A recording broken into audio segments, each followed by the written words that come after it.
This is Chris from Deus Ex Machina, and I'm with Dave from Rampant Wolf Games. And we are here talking about the top 5. Top 5 video games that need a board game or need a better board game. Alright, so with this for me, I will be 100% honest and say none of mine have a board game.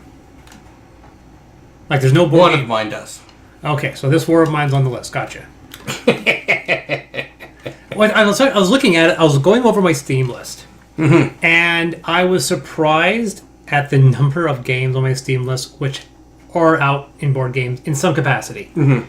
I mean, I could do a list of just the games that have come out, where like, please not do it that way. Like, for example, BioShock. The board game? Yeah, BioShock's board game, I have it. It's not a bad game, but boy, does it not capture the video game at all. Like, in the video game, it's a first-person shooter when you're playing as this guy named DeWitt, who's trying to rescue Elizabeth, and in the board game, you're playing as factions in the floating city, while those two characters are doing things. So you're playing as these factions that are trying to wrest control of the city, and the two characters in the game are NPCs that bounce around independently. It's such a weird game. Like, really? That's what you wanted? And I was surprised looking at my list going, I forgot, this is a board game. Oh, what about this? Oh, this is a board game. I'm like... Yeah, because I mean... Really? I feel like I was surprised. I'd say about 20% of the video games on my list have a board game in some capacity. Yeah. Right? Like I said, I wish there could have been a board game based off of Shadow of War, but that's still a Lord of the Rings game, and we have plenty of Lord of the Rings board games. Yeah. Right? I haven't played Fallout yet. I haven't. I've played Doom. I can't really say whether it captures it well or not, because I've only played it once, and that was with one person controlling all the people, and I was being the game master type kind of thing. Yeah. So I was surprised. So this is a list of games for me that there's a few of them here that can be board games but are likely never to be board games. Yeah. Like this, my list here, almost every game you think, well, that's a foregone conclusion. Of course they should make a board game for it, and they probably are somewhere. Yeah, pretty much all mine feels like they could be board games. That's true. I have one that's like, this is going to be a board game. The other four won't, ever. Yeah. If I have any say, they will, but... Yeah, I would say that my... people skip the video feed, get the first one. My number 2 is definitely one that I want to be a board game, and I have great reasons why, but it probably will never happen just because... Honestly, the customer base, people just don't see that as an interesting... I think even the slightly successful video game could be a very successful board game, because you don't need a video game market. A small success can be a huge success as a board game, just because the finances are so much different. You sell 50,000 copies of a video game, you're a pretty good success. You sell 50,000 copies of a board game, you're a gigantic success. Yeah, but see, the problem with this video game, for my number 2, is that the company's out of business, and the mechanics implemented in a board game, people would either find annoying, or they would just be like, why would you ever do it that way? But, anyways. Okay, so for number 5. So number 5.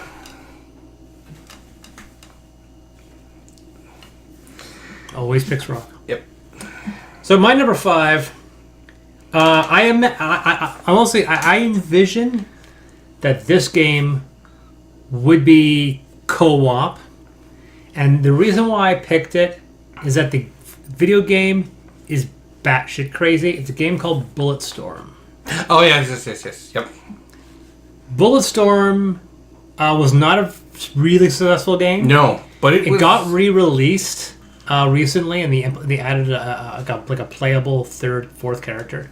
But everyone who's played it loves it. But it just came out of a time, it just didn't... It was almost like Enslaved Journey to the West, which is another fantastic game that no one played. It just came out at a wrong time, didn't sell enough, didn't attract enough people, but Bulletstorm has this. Anyone who plays Bulletstorm is just like, that's crazy, because you're constantly, it's nuts. You just, things are blowing up, people are dossing left and right, you're grabbing guys with your rep, you're flinging them into the sky, you're creating these huge point combos that you can use to buy upgrades to make you do crazier stuff. Like the idea of grabbing a guy with a lasso, pulling him towards you, and he goes into slow-mo, kicking him into an electric sign, which electrocutes him. And that's the small one. Like there are multiple combos. Yeah. And the fact that to create a co-op game where you're not just shooting at a guy, but you're actually trying to rack up combo points by pulling the guy off, rolling. Like, I'm going to roll. I hit this guy with the last hit. Okay, I'm going to roll again to pull him towards me. Successful. Okay, I'm going to try again. I'm going to try to kick him into this area. Successful. Okay, he hits this area, takes more damage, he's dead. I score these extra points. Mm-hmm. Now, you can do that competitive, like it's co-op, but everyone's trying to rack up points. Yeah. I would prefer pure co-op so you can use those points to upgrade your character and then have it be recursive and have a continuous game. A better way of doing co-op is you nab him with the whip. Yeah. Toss him to somebody else, see whether or not they actually catch him or kick him. The biggest problem with Bulletstorm, the video game, which everyone says the biggest problem with Bulletstorm, the video game, is it doesn't have a co-op. Yes. And literally, I would think Bulletstorm would be a lot more successful because the funny thing, you play Bulletstorm, the video game, you are accompanied by 2 other characters for the majority of the game. Yeah. And yet they're computer-controlled AI. Yeah. And I'm like, boy, did you guys miss out. This game was screaming for co-op. Yeah. And the board game could give that game a new life. So that's my number 5, Bulletstorm. All right. So my number 5 will never happen. I will kill your dicks. You'll kill my dick? What does that even mean? Kill your dick. The game has got a lot of stupid one-liners. Yeah.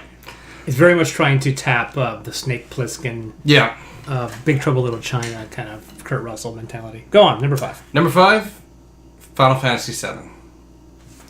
As a board game... Is there a Final Fantasy board game at all for... No, there isn't. There is no Final Fantasy board game. I'll tell you what. I bet you Square is just holding on to that IP. We will never see a Final Fantasy board game. We'll never see it. Because Square doesn't think there's enough money. They're so wrong. I think that it would just... Yeah. It would fly. It's weird, yeah. There are no JRPG board games. Nope. Not even from a Japanese studio. You think that... Yeah, there has to be legal things. There must be. People must have tried. And they're like, Square's like, no, there's no money in it. And it could take away my sales off of ours, so no. Yeah. Because that would just be, like, awesome. Yeah, I can imagine. The American AAA companies are smart enough that they will create. Yeah. That's not 100% true, because we are seeing a Horizon Zero Dawn, but that's an American company, I think, making that game.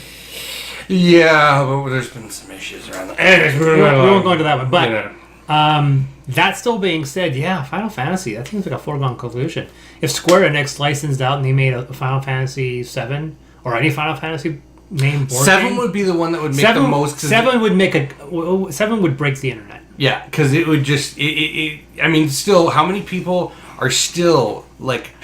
I remember 2 years ago, I paid money for it, for the remake, and I'm still waiting for the remake. Did you hear the news today? No. Okay, so... I'm guessing it's like 3 years away now. They pushed it back again. Final Fantasy... Okay, Square Enix had a live stream today, by the way, so you know what date's going on. Final Fantasy had a live stream today. Sorry, Square Enix had a live stream today, where they were live streaming Final Fantasy 15, right? Yeah. And at the end of the live stream, they announced that they've canceled all the DLC for the game. Everyone said it is a bigger meltdown than what happened in Blizzard last week. Oh yeah, no. They ran a stream of Final Fantasy 15, and then announced that the guy who saved Final Fantasy 15, who basically recovered that project and put it out and made it what it was, quit the company in the end of October. They canceled all the DLC, and he apparently was the shepherd for Final Fantasy 7, so that's been delayed as well. And so literally, they had this big stream to announce we were shattering your dreams. Oh my god! It's because like, why did you do a live stream to announce this? Oh my god! So, wow. Good news. Yeah, never gonna happen. Number 4. So final. Yeah, that'll never happen. Okay. Which is really connected to my number 4, because my number 4 is when you're like, don't they have one? No, they don't. Borderlands. Oh, come on. You're right. They don't. No, I was trying to think. I'm just like... You think there should. Yeah. There are so many games that milk the same type of teat. Yeah. That cover that same ground, but we don't have a Borderlands board game. No. Why don't we? At this point in time, why don't we have a cooperative... IP. It must be an IP thing, which is funny, too, because Gearbox is an American company. They should see the writing on the wall. There should be somebody, considering... But if you think about it, I think what video games companies have realized is that it's a lot like, let's make a good movie based on a video game. ooh, let's not do that. No. And I think that's what you got video game companies are doing now. They're just like, yeah, I don't think It's coming to be a point possible. like we're seeing board games for smaller, less public video games. Mm-hmm. Like we see Super Hot, and we saw Binding of Isaac all become board games. And when you look at it that way, you go, yeah, it is, oddly enough, popular, but small popular. Yeah. Not the AAA big companies that they're not playing well. Unless it's an IP that they don't really own, like Star Wars or Lord of the Rings, where it's not a property that they own. We're starting to make me think that the Horizon Zero Dawn is a real outlier, because that's an intellectual property owned. That's an exclusive PlayStation game. Mm-hmm. So there had to have been some Sony loopholes that they had to get that game. Yeah. So, but yeah, Borderlands seems to be one that they should do. Yeah. But I'm kind of curious. I'm pretty sure my number 4 is a legal thing too as well. And it's probably just because, yeah, Tom Clancy's Rainbow Six. A Tom Clancy game, period. Yeah. But mostly, I know it's kind of difficult mostly because- based on Rainbow Six. I love the fact that they still put out Tom Clancy's games. He's been dead for 10 years. Yeah. But yeah, that would be like, I think that would be an awesome game because just based on like a whole like. Once again, there's probably already a dozen games that you could reskin. Yeah. Almost. I think there's a game out. I want to say it's called SEAL Team 6. That's not brand new. Isn't it? Yeah, I'm pretty sure it's a new. I haven't played it yet. I haven't seen. I don't think videos it's on it even yet. delivered yet. I think that may well be why I haven't seen it because I think I want to see what that one looks like because I think doesn't Seal Team 6 use like photos? I don't know. But by the same token, that entire like idea of doing like a spec ops team. How would that not sell to American audiences? Yeah. They would gobble that stuff up. Modern age. Yeah. Yeah, it's the reason why, oddly enough, spoilers, there's no Call of Duty on my list, because I didn't want to touch that. But, Yeah. see, that would actually do a better job. Yeah. Because Call of Duty is just an FPS, just a fighting game. Yeah. And I wasn't going to pick anything like Fortnite, because there's a game called Last Man Standing, there's a lot of other games which are kind of playing off of the Battle Royale format. Yeah. So, even though we don't have a Fortnite board game, we're kind of getting a Fortnite board game. Yeah. No, totally. That's my number 4, Rainbow Six. My number 3, I'm oddly enough, the games that people will recognize the most, we've passed. From now on, it's games that no one's heard of. Oh yeah, no, mine are. Which is funny, because I actually think there's a better chance you'll get a board game version of these now. Yeah, that's true. For the exact same reason. So my number 3 is Anomaly Defenders. Nope, never heard of it. I know you haven't. So, okay. Anomaly Defenders is done by the same people who did this War of Mine. The video game. Probably why I haven't heard of it. This is what got them on the map for me. Remember, I've criticized this War of Mine, you've criticized this War of Mine, but the video game is truly brilliant. Yes. The video game is brilliant, and the Anomaly Defenders is truly brilliant, and they have another game called Frostpunk, which I'm eagerly trying to get my hands on. I haven't had the time to play it, but I want to get it because it's some of the same people, and I think they have a pretty solid, rock solid ship going on there. Yeah. But anyway, I know they're Polish. Yeah. Because that's how they linked up with Awakened Realms, which is also Polish, which is the reason why they did this War of Mine. Yep. So they do a game called Anomaly Defenders. Now, they have almost every genre of video game has transferred over. So we've had the Battle Royale, we've had the MOBA, we've had the MMO style game, we've had all of these transfer over. Yep. And now the other one we've had is Tower Defense. We've had Tower Defense games, numerous Tower Defense games. Anomaly Defender is a reverse Tower Defense, where you're playing as the pawns moving through enemy bases. Mm-hmm. Right? So yeah. Right? Yeah. And you get control over the direction you get to go, but you have to find a way to move that'll either maximize your firing angle so you can destroy the towers as you get past them, or avoid them altogether. And sometimes there's a time limit. Anomaly Defenders 1 and 2 have a shockingly... The fact that they have a story at all is actually interesting. But it is a reverse tower defense when you're playing the peons. In this case, you're a military caravan going through this alien invaded apocalyptic hellscape, right? Yeah. And the aliens are the towers. And I think that is a board game waiting to happen. Yeah. Right? Lay down randomized city tiles, move around, try to avoid, get into a good angle. You can throw down status effects, players can either play the captains, which are actually these characters that move around the map, which are not the convoy, or play as vehicles in the convoy itself. But personally, I would prefer the guys that are moving around doing operations and so forth. And the whole goal is get that convoy to the other side of the map. If they all get blown up, you lose. Simple as that. Yep. Have scenarios, which is what the level has. It's a game waiting to happen, and it doesn't seem that hard. No. Yeah, well, that's kind of like what my number 2 is. It doesn't seem like it would be that hard. Oh, sorry, that's right. Number 3. We was like, no, I won't get to my number 2 then yet. I'll skip what I was saying. So, number 3. Ignore me! Ignore. Metal Gear Solid. Now, I'm talking about the Metal Gear Solid that came out on PSX. The original Metal Gear Solid set in the snow in Alaska. Yes, correct. That one. I'm old. Yep. But that one I think would make an awesome board game. It probably wouldn't do too well multiplayer, so it would be kind of a solo board game, but I think it would still be good. Well, I guess it's a 1 versus 1, or maybe it's... Oh, yeah, I guess you could do 1v1. Or 1v all, because you can have a... Oh, them being the bad guys. Yeah, Yeah, it's like the One Ring game, like the Lord of the Rings game, where one player is Frodo and everyone else is trying to find him. Yep, exactly. Exactly the same thing, but Snake Plissken. Yep. Sorry, that would Solid work. Snake. Solid Snake, yeah. All right, so that was my number 3. Number 2. My number 2, funnily enough, if I play my cards right, might actually become a board game, because I actually know somebody who's in the talks with the company to make a board game version of this. Okay. It's called Tharsis. Oh, that one. The space one with the... Yeah, yeah. Tharsis is quite literally a digital board game. Yep. That has... Literally. That the designers didn't know how to make a board game. Yep. They knew how to make a video game, so they made a video game of a board game that has no... Like, you look at it as going, oh, is this a digital version of a board game? No, there is no physical board game of Tharsis. Yeah. And you think there really should. Yeah. Because you're rolling dice. It's a die placing... You actually see actual dice. Yeah, it's an actual die placing cooperative game. Yep. And it's really hard to win. They made it easier with an update. Oh, darn. No, you can still play the normal difficulty. Oh, okay. There was a standard and a hard. They added an easy, made medium slightly easier, but hard is still hard.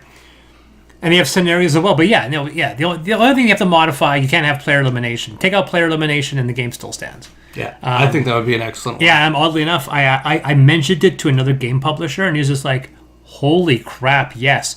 I swear to God, this is true. He contacted them, and they're like, we wanted to make this as a board game. We don't know how. And he's like, well, I know how. And they're like, take it. Give us some money for it. So with luck, this is our little tease, guys. With luck, that might actually happen.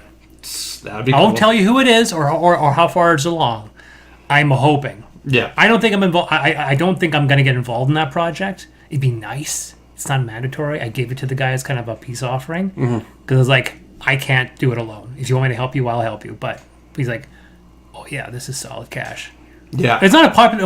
It only has mixed reviews. And it only has mixed reviews because if you look at it as a video game, it's okay. You look at it as a board game, it's a lot better. Yeah. So that's my number 2 pick, Tharsis. All right, so my number 2 is the one that I said I know how to implement it, and it would be a good board game. I just don't think people would enjoy it as much as I would, unfortunately. But maybe I'm wrong. And that's SWAT 4. Now, the reason... But isn't that just a variation of Rainbow Six? No, because the difference... I know it's not exactly the same game, but and the difference with SWAT 4 is that a lot of times what you were trying to do was take down the bad guys less than lethal. So you had your beanbag shotguns, you had your tear gas, and you actually got better points and better... Your career went better. Less people you killed and the more people you subdued and then just cuffed them. Which you still had the ability to pull out your lethal weapons... But you still have... Oddly enough, everyone wants to play criminals nowadays, which is the reason why Grand Theft Auto is so damn popular. Yep. Oh, yeah. No one wants to play law enforcement or good people anymore. They always want to play criminals, which is the reason why we'd probably see a board game of Payback 2 before we saw a game of SWAT. Yes, we probably will. I should have put Payback on my list, but I didn't because I don't like that game. Yeah, I have it. The only reason I have it is because I have it for VR, so I'm... Someone gave it to me. Yeah. And then he tried to show me how to play it. but in the process of playing him, he leveled me up to like level 60. But I didn't understand or have any concept of what I was doing. Go here and do this. Why? Just go here and press this button. Okay. And then I did that for like 2 hours. I was like, what am I doing? I don't know how to play this game. But yeah, so that's my thing. Because I mean, think about it. It's just like, okay, so you go to so the guy's holding somebody hostage, going to shoot them. So do you deploy your actual gun, your beanbag shotgun, or do you use tear gas? It's like, okay, well, so you deploy tear gas, which has a lot lower chance of being successful at subduing the guy. So you roll something. So maybe if you want to use Arkham rules, so you roll and only it succeeds on 6s. Whereas if you use the beanbag shotgun, and 3 through 6 will be a successful subdue, and then you can go cuff. Like, there's so many ways you could implement it that it would be so awesome, because there's so many times where it could go wrong, and that is completely the way it is in real life. It's like you could use the beanbag shotgun, and it could just be some roided out weirdo, and it'll be ineffective, and he shoots the person. Oh, well, guess maybe you should have thought about shooting him instead. But you don't know. And that, I think it captures its themes so well. Right. Lending that randomness to it with the die roll. Because that's really what it was. Every time you went into those situations, it always was a randomness. It's like, okay, so we're all going with beanbag shotguns, or is somebody going to have the taser gun, or like, what's the story? Like, how are we going to do this? I remember many nights playing that game, and yeah, it was just always a good game. But Sierra. What can you say? Yep. It's like war. What is it good for? Sierra and Descendants. Yeah. That's ironic, considering my number 1 is related to Sierra. All right. All right, take it away. The claw. The claw. I think we had a conversation. I think you don't like one of these games. Mine's a tie. I broke the rules because they're the same name with different games, but it's the same IP. That's Homeworld. Oh, you're gonna say Desert of Karak. That's half the game. You have the space version of Homeworld, which is a resource shipbuilding, which is basically you have a mothership, the other guy has a mothership, and then you use resources to buy ships and upgrade ships. I prefer the Deserts of Karak because you have physical deformations of a landscape. You can have storms. You can have fallen wrecks you have to then grab and acquire. That's why the PvP community in Homeworld is rather lethargic, and it's not very interesting to look at. You might have never seen PvP Deserts of Karak. It's a very small but very fanatical community. One guy named Dreamlands, free plug, does a whole bunch of competitive streaming, which the people who made Deserts of Karak constantly promote him because he's the guy who does it. And crazy good players. And it is nuts and incredibly entertaining seeing these guys hammer each other, because it's right up there with things StarCraft. Like the top StarCraft players going at it, because you see crazy combos, amazing things, but you just see people firing off nuclear weapons in sequence, and then people moving out of the way, and then it's just a clusterfuck. And it's so enjoyable. There's so much more dynamic interactivity within Deserts of Karak. So officially mine is Deserts of Karak, but if someone said we're going to do a Homeworld game, I'm like, okay, if you're smart, you'll do Deserts of Karak. I could do Deserts of Karak. I would love to do a variation that's cooperative and a competitive version. Competitive version would make money, but I would love a cooperative version where you're all controlling one vehicle, and then you're doing missions from there. So you're actively playing one vehicle when you leave, but when that vehicle gets destroyed, you can launch another vehicle. But I know a lot of people are just like, no, we want competitive. We want each one to have a big freaking epic carrier, and then spend 6 hours banging each other in the head until we win. But that's my number 1 pick. Homeworld, technically Deserts of Karak. Okay. My number 1, XCOM 2. It doesn't have a board game, and it is come different. On. That's hard. That's a technicality. No, because it's different. Because the actual gameplay behind XCOM 2... We just talked about this. No, because the gameplay behind XCOM 2 is different than game for XCOM, because in XCOM 2, your base is mobile. Yeah. And so that would change, again, the elements of the game. So it is different, and it's a much better game also than the original XCOM. Yeah, I will. XCOM. I mean, there are elements about XCOM 1 I like. Yep. But XCOM 2 is a better game. It is. It's a way better game. And I have logged so many hours on XCOM 2. Yeah, especially with mods. But anyways, that's my number one is just XCOM 2. I really hope they make a board game out of it, and I really hope they do it the right way this time. But based on the lackluster reception that XCOM got, I don't think we'll see it. Well, we'll talk about that when we talk about app integration. But okay, I can't see. I don't know. I feel like you played a loophole there. I'm surprised this War of Mine isn't on the list. I thought this War of Mine would be on there. No. Probably because you just don't like the idea. Like, the game itself is, of all the games to make board games out of, at no point someone said, well, no one's made a board game out of a video game, and someone tells me, oh, we should pick 5 board games to be made out of video games. Pick one. At no point is this War of Mine ever going to be on that list. No. That's the last game I would have gotten. Yeah. There are side-scrolling shooters I would have tossed into that mix before I would have put this War of Mine. I think that occurs purely out of Polish loyalty. Yeah. That's the only reason it happens. It's probably Awakened Realms and 11-Bit Studios are probably down the street from each other. That's the only reason I think those happen. Possibly, yeah. Someone's going to email me who's like, they're not in the same town, you idiot. They're not even Polish. Like, one's Ukrainian or something. But last time I thought, like, 11-Bit Studios and Awakened Realms are both Polish, I think. I think so. Yeah. Anyway, I have been Chris. I've been Dave. And remember, you don't have to play the way the rules say. You just have to play it the way you want to play it. Should I have it like as a cue card? There should be a cue card, yes. The rules are just a suggestion. Play the game the way you want. That's right. That's what it is. You made up. The rules are just Okay, no, too late. It's gone. Never mind. Forget it. It's over.